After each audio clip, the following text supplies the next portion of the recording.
Välkommen till en ny film. Idag tänkte jag att vi ska köra del 2 av skoterserien. Ni kommer få hänga med både inifrån hytten med en kamera. Och så filmar vi på knapparna, spakarna, datorn. Och så kör vi en drönare utifrån så att ni får se vad som händer när man klickar på alla olika funktioner. Så att häng med in i hytten så kör vi. Nu är vi då inne i maskin.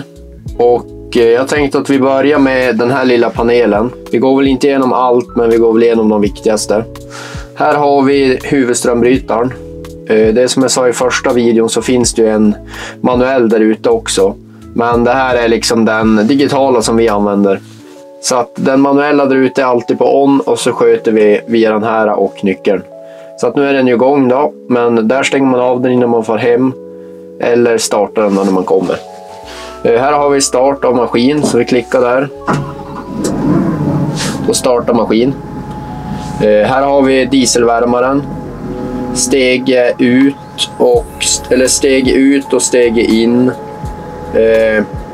Och här har vi olika lysen framåt då. Sen de här knapparna är helt individuella. De här kan man ställa i datorn om man vill ha något eget. Så att här vet jag faktiskt inte vad vi har. Sen har vi kopplat in så att vi har golvvärme. Och det är 2 stycken skördarmattor, en fram och en bak. Så att det här är golvvärmen. Här har vi parkeringsbroms auto. Det betyder att när vi klickar på den här knappen, det är alltså föraren närvarande. Så att det betyder att man är i maskin.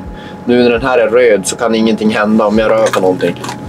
Så att när den här är röd så är det liksom lugnt. Och när den är grön så kan man köra.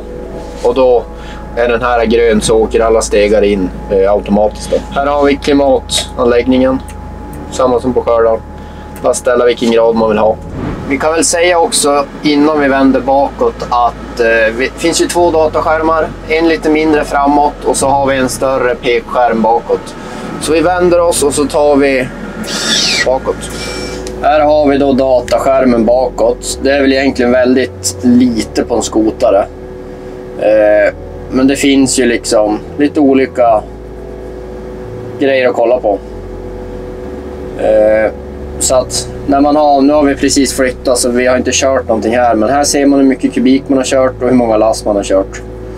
Och så kan man ju registrera varje last då, när man har kört. Så att det visar jag väl sen hur man gör. Men det är liksom väldigt, på skotaren, det är väldigt lite liksom grejer att hålla koll på. Det finns massa olika inställningar. Och så har vi ju då ett kartprogram där vi egentligen registrerar alla lass och har spåren då. Så att i själva liksom Komatsu-programmet så gör inte vi så mycket, utan vi använder ju skogsbolagets egna program då. Men här kan vi se bränsleförbrukning, timmar, felmeddelanden, bränsle med mera. Och det här är väl någonting jag sa i skördarvideon också, att det här är ju riktigt dåligt faktiskt på Komatsu. Att de har tagit bort så man kan inte se temperaturen utan man ser bara olika staplar. Riktigt dåligt måste jag säga. Det är otroligt störande. Men ja, så är det. Sen har vi den här, det är ju då däckövervakning. Så man kan se hur mycket tryck det är i varje däck då. Och hur kallt däcket är. Då vet man. Det är ju en bra grej. Det kan vara svårt ibland att se om man har fått punka, så att här kan man få en liten förvarning. Då kanske man hinner ta sig ut till kojan och så. Sen har vi tangentbordet här. Det är ju bra när man ska göra lite mer avancerade grejer eller skapa ett nytt objekt och så. Vi hoppar väl vidare till spakarna och knapparna. En skotare har ju inte som skördaren att det finns knappar här, utan det kan man dock ha, men det heter skördarspakar.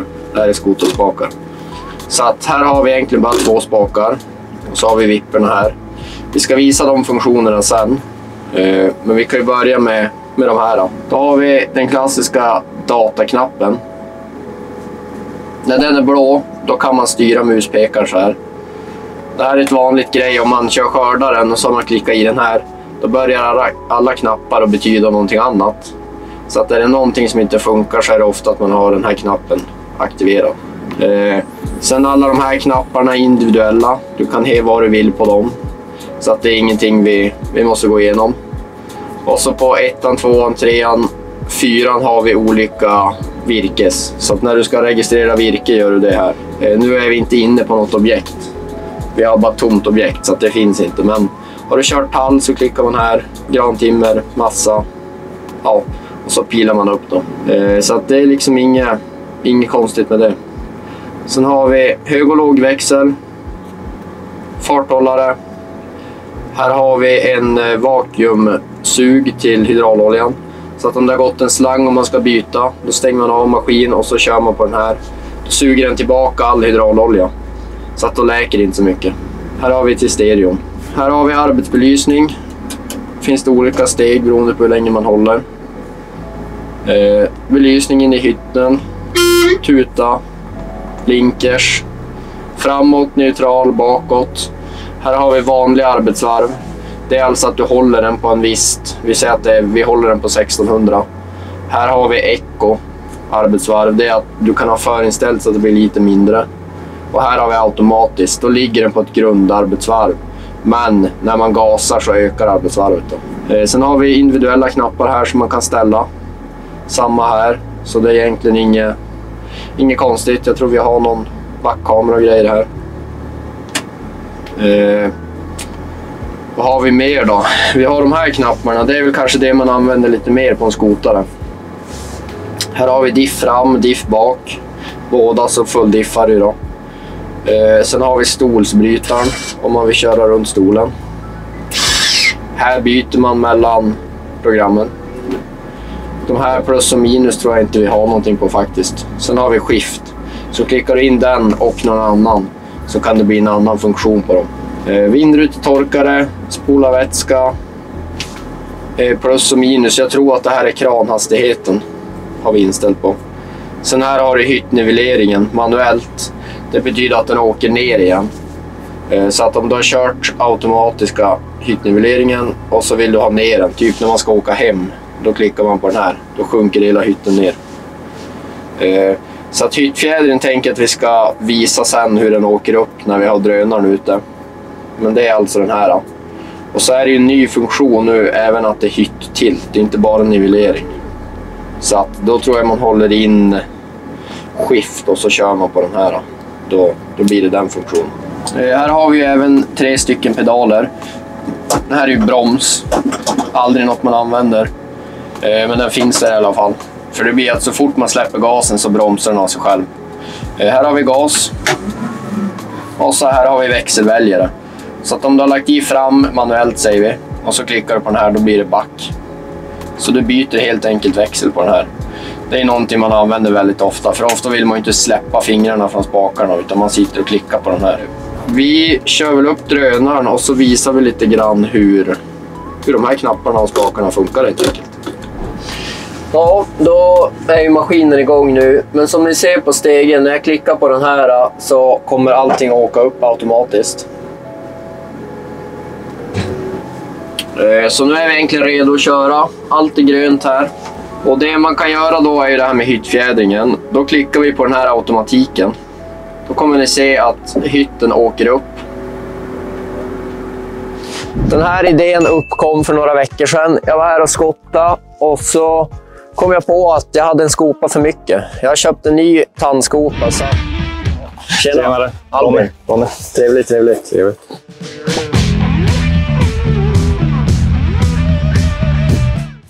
Ja, här har vi. Här är pärlan. Ja. Jag köpte den för 6,40 ungefär. Ja. Och så har vi ändå lagt ner lite grann. Det är väl ungefär där jag skulle vara nöjd då. Och det är ju...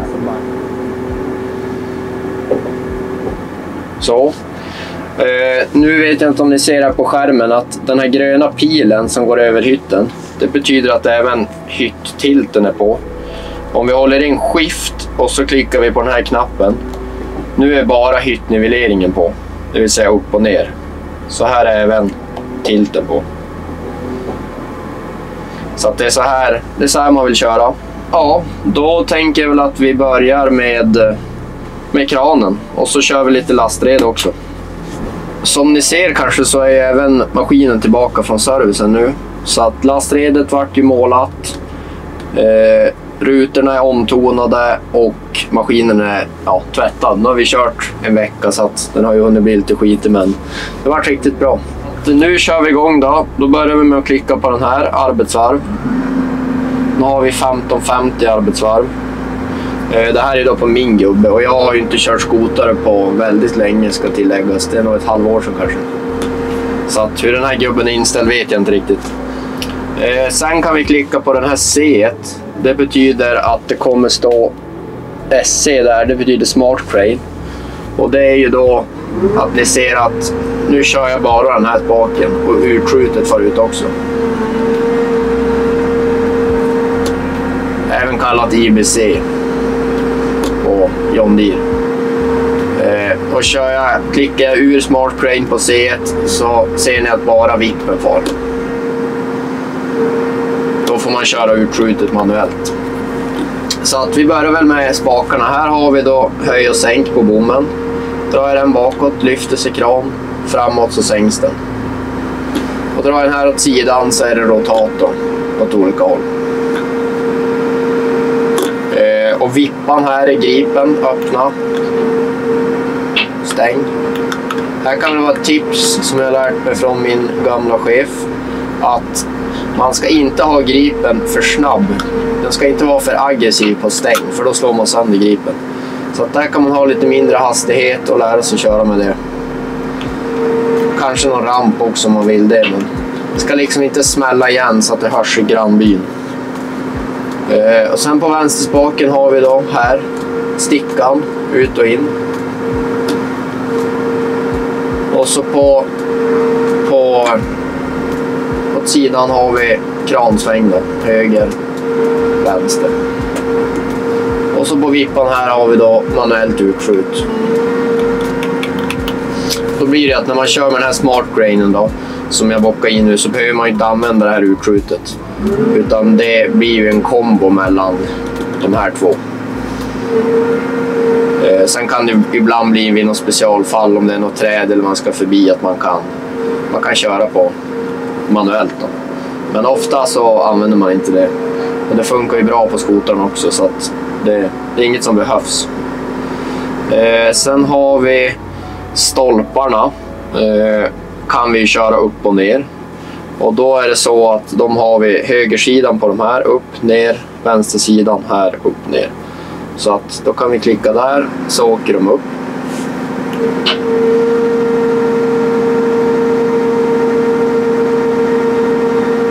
Och det är väldigt bra. När man börjar få fullt lass så höjer man upp dem helt enkelt. Och därför man inte vill ha dem uppe hela tiden är för att det är ganska onödigt när du ska lyfta virke och tomt lass och behöva köra upp över. Utan då är det ju bättre att ha dem nere, och då sparar man mycket tid och bränsle. Och så är det mindre chans också att man håller på att slå i dem. När man ska ner med dem så måste man hålla in skift och så kör man där. Annars så funkar det inte, och det är en säkerhetsgrej. Det är ju så att man inte ska råka komma åt den här knappen. Och så har man fullt last, då kommer det bara rinna av. Det är en liten grej. Så att vi provar väl att lasta av det här. Det här är ju björk som vi alltid har med oss. Så att vi kan använda vid överfarter på... Jag ska bara kolla så det inte kom någon bil. Så vi kan använda vid olika överfarter. Så att vi inte måste ta virke från markägaren helt enkelt. Sen är det inte alltid att det räcker, men det är ofta en bra start. Så man kommer ut i skogen om det är något dike och sånt.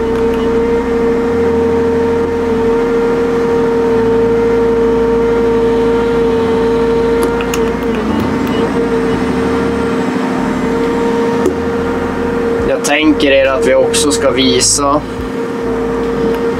det jag pratade om med breddningen av redet lite snabbt. Vi kan ta en stolpe här.